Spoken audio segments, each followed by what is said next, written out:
बस कुछ ही पल और बाकी हैं, कुछ घंटे, कुछ दिन, 1 या 2 दिन। तो यहाँ ऑल इज वेल है। मैं समझता हूँ कि सीटों की शेयरिंग बहुत आसानी से और बहुत सहज ढंग से हो जाएगी। अपनी बात कहना अपने परिवार के अंदर कोई, मैं समझता हूँ कि गुनाह नहीं है। हाँ, कोई अगर ऑफर करता है तो वो धन्यवाद का पात्र है। क्यों नहीं, राजनीति संभावनाओं का खेल है और संभावनाओं से कोई इनकार नहीं किया जा सकता है। देखिए, आने वाले लोकसभा चुनाव में एनडीए बिहार में 40 सीट जीतने का दावा कर रही है, लेकिन एनडीए में सब कुछ ठीक ठाक नहीं चल रहा है। चाचा पशुपति पारस और चिराग पासवान के बीच जमकर तकरार हो रही है और सवाल ये खड़ा हो रहा है कि एनडीए जो है 400 पार कैसे करेगी, जबकि ये तकरार है। हमारे साथ बात करने के लिए एलजेपी आर के प्रवक्ता हैं राजेश भट्ट जी। राजेश जी, कैसे बिहार में 40 पार होइएगा? बिल्कुल 40 का 40 हम लोगों ने संकल्प लिया है और यही हमारी चिंता भी है कि 400 के पार का लक्ष्य पूरा करने के लिए 40 का होना बहुत आवश्यक है। और बिहार से इस बार जो है एनडीए के सारे घटक दल एकीकृत तौर पे संकल्पित हो चुके हैं कि इस बार 40 के 40 सीट पर एनडीए की विजय हासिल करनी है। कहाँ एकीकृत हो चुके हैं एनडीए के घटक दल? आप चाचा के खिलाफ बोल रहे हैं, चाचा आपके खिलाफ बोल रहे हैं। नहीं, हम खिलाफ नहीं बोल रहे हैं, एक दूसरे के कोई खिलाफ नहीं है। दोनों, भाजपा हमारा बड़ा अलायंस का घटक दल है। भाजपा से हम अपनी मांग को रख रहे हैं। अपनी बात कहना अपने परिवार के अंदर कोई, मैं समझता हूं कि गुनाह नहीं है। आखिर परिवार के अंदर कोई बात नहीं कही जाएगी तो कहाँ कही जाएगी? कोई तो फोरम होना चाहिए ना, कोई तो प्लेटफॉर्म होना चाहिए ना। अब देखिए, सीट शेयरिंग को लेकर जब बात चल रही है, देखिए एनडीए में ये सब तो चीज ठीक है ना, कि स्पष्ट रूप से बात करने का आपको अवसर दिया जा रहा है। और किसी गठबंधन में क्या स्थिति है आप देख लीजिए। तो यहाँ ऑल इज वेल है। मैं समझता हूँ कि सीटों की शेयरिंग बहुत आसानी से और बहुत सहज ढंग से हो जाएगी और हमारी जो मांग है वो सकारात्मक मांग पर विचार अवश्य भाजपा करेगी। कितनी सीटें मिलेगी? 6 सीट मिलेगी। 6 हमारा पहले से फॉर्मूला रहा है।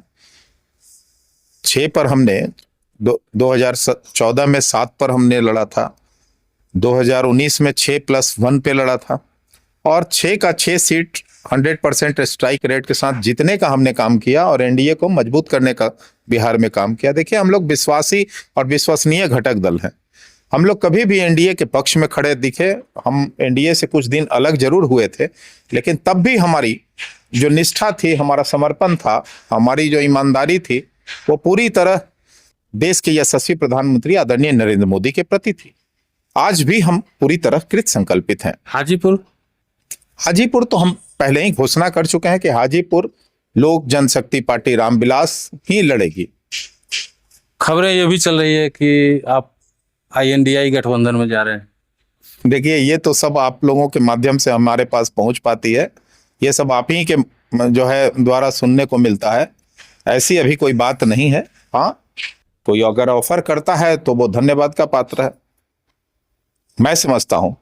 लेकिन ये तो राष्ट्रीय नेतृत्व का निर्णय है। राष्ट्रीय नेतृत्व जिधर चाहेंगे उधर जाएंगे। लेकिन अभी जो है फिलहाल एनडीए से बहुत ही सौहार्दपूर्ण वातावरण में बातचीत चल रही है और बहुत ही अच्छे सकारात्मक नतीजे आने की संभावना है। मतलब चाचा और भतीजा एक मंच पे एक साथ दिख सकते हैं? क्यों नहीं, राजनीति संभावनाओं का खेल है और संभावनाओं से कोई इनकार नहीं किया जा सकता है। अगर हम एनडीए में साथ साथ रहेंगे तो अवश्य दिखना। मतलब पैचअप हो चुका है क्या? नहीं, किस बात का पैचअप? अरे भाई, वो अलग दल है, वो हम अलग दल हैं। हम लोग अपने अपने दलों के माध्यम से जो है मंचासीन भले हो सकते हैं। अब तो है क्या कि अलग अलग दलों की जब मान्यता मिल गई है तो वो अपनी मांग रख रहे हैं, हमारी अपनी मांग है। लेकिन वो तो कह रहे हैं कि दल और दिल नहीं मिलेंगे। तो ये तो वही कह रहे हैं ना, वही अलग भी हुए थे, वही कह भी रहे हैं। तो फिर कैसे मिलेगी, कैसे मिलेगा दिल, बताइए? तो फिर तो सवाल वही खड़ा हो जाएगा कि 40 कैसे होगा? नहीं, 40 से क्या मतलब? हम जिसके प्रति निष्ठावान है, हमारा लक्ष्य क्या है? एनडीए को जितवाना। एनडीए के लिए हम सभी घटक दल हैं। निश्चित तौर पर जब एनडीए में सारी दलों का जो है समन्वय बन जाएगा तो निश्चित तौर पर एक सकारात्मक ऊर्जा के साथ आगामी चुनाव 2024 में लोकसभा पर 40 के 40 सीट पर हम विजय हासिल करने का हमारा जो लक्ष्य है, उसको हम किसी भी तरह एन केन प्रकारेण मैं आपको बता दूं कि अचीव करेंगे। अंतिम सवाल है सर आपसे, सामंजस्य कब तक बैठ जाएगा? बस कुछ ही पल और बाकी हैं, कुछ घंटे, कुछ दिन, 1 या 2 दिन आप ठहर जाए। आपके पास जैसे ही हमारे पास आधिकारिक खबरें आएंगी हम आपसे सार्वजनिक करेंगे। चलिए, राजेश भट्ट जी को सुन रहे थे, इन्होंने साफ तौर पर इशारा कर दिया है कि एनडीए में सब कुछ ठीक ठाक है, कहीं से कोई दिक्कत नहीं है। चाचा और भतीजा जल्द ही एक होने वाले हैं, एक मंच पे आपको दिखने वाले हैं, जैसा कि इनकी बातों से हमें इशारा मिला है।